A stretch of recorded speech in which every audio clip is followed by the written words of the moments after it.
There's a clip of a very popular atheist saying that consciousness is the one thing that screams that there's more than the physical. Now that's weird for a lot of people, because why would he say that? We have science. The issue that Alex O'Connor brings up is that many people are able to close their eyes and visualize, for example, a green square. And it really looks like there's a green square. You can try it yourself to see if you have the ability. Just close your eyes and try to create a mental image of a green square. Now here's the issue. If I buy a computer with no monitor, that alone is not enough to create an image. Computers just store binary and do computations. If I want to create an image of something, like an elephant, I need a monitor to decode things into an image. We might say that a computer has an image of an elephant in it, but in reality, there's just a JPEG file of numbers and letters. These characters alone could mean anything, but with specific hardware, they can be converted into an image of an elephant. The core idea is that computations alone are not enough to create an image. You need a monitor. But when you look inside of a brain, it's just computations. So the question is, how is there imagery? How is there imagery of a green square without a monitor or green square being physically present? Does it imply that there's something non-physical? Anyways, I'm not going to go there, but that's an introduction on one of the largest mysteries in science, called the hard problem of consciousness. It's useful context for the argument I'm about to give. Also, I don't like the term consciousness because it's used in so many different ways. I use the term subjective experience. Subjective experience includes pain, color, mental imagery, anything you internally experience. The hard problem is that we don't know what causes subjective experience. How do you build a robot or AI that has subjective experience, that can feel actual pain? We don't know. The most common atheist response to Alex O'Connor is that computations are enough to create imagery. They would tell me that the subjective experience of a green square emerges from the neurons firing in the brain. It might not be visible to the human eye, but it emerges. And I'm happy to go with that. Regardless of what your view is on subjective experience, there is a major problem for atheism, or more specifically, naturalism. This is the view that there is no God or supernatural. Humans are just unintended byproducts. Everything is explained by natural or naturalistic processes. I'm going to be using this term a lot. It just means nothing supernatural. I think we can disprove naturalism and show that there is indeed supernatural design behind humans. For a quick neuroscience lesson, your brain is a network made of billions of neurons. They're connected via synapses. If a neuron has enough electricity going in, then it will fire and send electricity through all the outward synapses. This is how neurons communicate. Your brain uses this algorithm to do all of its thinking. ChatGPT actually uses a similar algorithm. They're both called neural nets. Neural nets take in input signals and through these algorithms send output signals. Now let's get to the actual argument. To make my point really obvious, we're going to use a wacky hypothetical.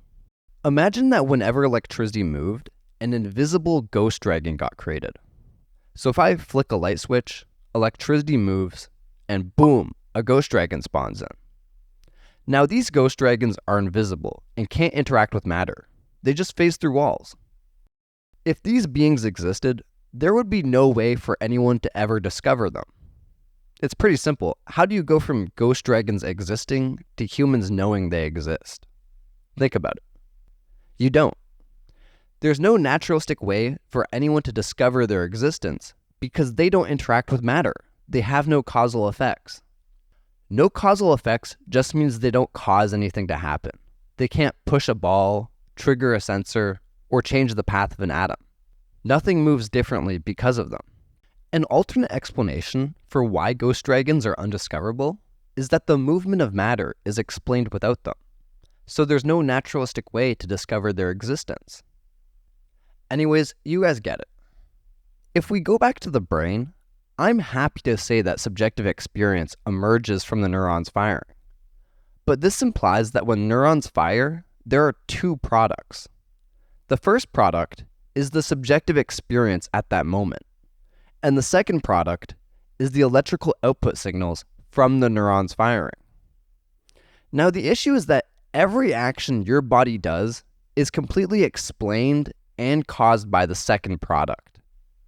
The electrical output signals have all of the causal effects. If alien robots showed up and examined us, they would be able to explain every action we do with the electricity signals alone, without ever knowing about this first product, without knowing that we have some strange experience phenomenon emerging from us. Since the second product has all of the causal effects, this leaves subjective experience with no causal effects. Remember how there's no naturalistic way to learn about ghost dragons? Well, subjective experience is in the same position, because both of them have no causal effects. We already established this. If something has no causal effects, then there's no naturalistic way to learn about it existing. To go back to the alternate explanation, everything your body does is explained without ghost dragons and without subjective experience. So there's no naturalistic way to learn about either of these. But of course, humans do know about subjective experience. We're talking about it right now. How is that possible? Well, if we ruled out the possibility of a naturalistic explanation, we're only left with supernatural explanations. It would make sense that we know about subjective experience if we were supernaturally designed with that knowledge. Here's the argument summed up on one page. There's two products of the neurons firing in your brain, but the second product completely explains and causes the actions of the brain. It has all of the causal effects, leaving subjective experience with no causal effects. If something has no causal effects, then there's no naturalistic way to learn about its existence. So how do we know about subjective experience?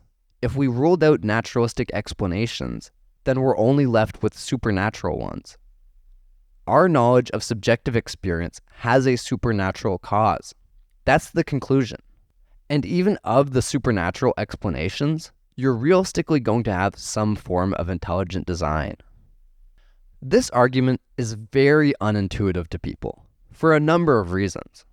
One reason is that it really seems like subjective experience has causal effects. We would say, oh, but pain is the reason I move my hand away from a hot stove. Thank goodness for this first product. I wouldn't have moved my hand away otherwise. And while that's intuitive for people, it's not true from a physics standpoint. Moving my hand away from a hot stove is completely explained and caused by the electrical output signals. The alien robots examining you wouldn't go, whoa, how did he move his hand away from the hot stove? There must be some kind of experience phenomenon emerging from him. That's the only answer. Maybe it's a green square. Once again, the electrical signals completely explain and cause the actions of the brain. They have all of the causal effects. One useful analogy is to look at artificial neural nets, like ChatGPT. People will debate whether or not ChatGPT has subjective experience. I personally don't think it does. But whether or not ChatGPT creates ghost dragons or subjective experience doesn't matter from a function standpoint. Maybe green squares and ghost dragons really do emerge from ChatGPT, things that are invisible to the human eye. But even if they are emerging right now, they wouldn't reprogram ChatGPT to know and speak about their existence. There's once again no naturalistic reason anybody should know about them. One common rebuttal to the argument is that maybe subjective experience is the electricity. It's a package deal. You can't have one without the other. But that doesn't actually solve the issue. It would be like saying maybe electricity moving is the creation of ghost dragons. You can't have one without the other. Or you could go even further and say that maybe electricity literally is just tiny invisible dragons. That's what an electron is at its very core, a ghost dragon. But even if electrons were secretly ghost dragons, we still wouldn't ever learn that fact. To us, they would just be electrons. There is still no naturalistic way for humans to have learned that two-winged ghost dragons exist. Similarly, I'm happy to go with the idea that the electricity is also secretly a green square, but that still wouldn't help humans learn about that fact. It's like if a crazy guy told me that this rock might secretly also be a green square, or secretly be a ghost dragon. Even if that was true, we wouldn't learn about that fact. It would just be a rock to us. Now, it's possible that you have some other theory about the relationship between subjective experience and matter, but it won't help.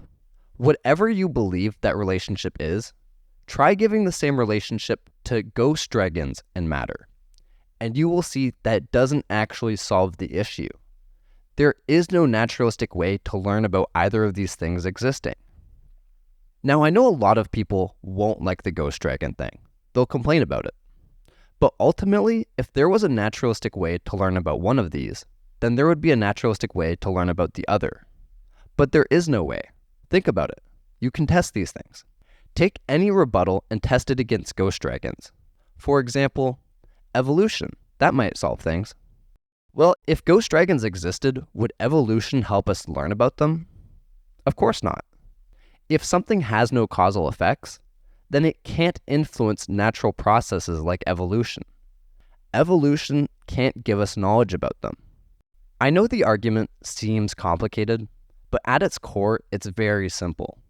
How do you naturalistically go from ghost dragons emerging to humans knowing about it? You don't. Okay, now how do you naturalistically go from invisible squares emerging to humans knowing about it? You also don't. Not only do we know that subjective experience emerges, we know that it's a four-sided shape that emerges, not a five-sided one. We confidently know so many characteristics of subjective experience. It would be like if we also knew how many scales the ghost dragons have. How would we know that? Naturalism has no possible answer. Just to be clear, this argument is not for one specific religion. This is an argument against atheistic naturalism. I personally believe that there is the most evidence for Protestant Christianity. But once again, this argument is not for one specific religion. Anyways, I don't care about likes or subscribes. I'm not going to ask for that. I just really want these arguments out there, and my only ask of you is that you send this video somewhere. Anywhere. Throw it in a random Discord server or a subreddit. If you hate this video, send it to an atheist YouTuber so they can try to debunk it. Somebody send this to Alex O'Connor on Twitter. I think he would like this video. Anyways, guys, thanks for watching. I really appreciate it.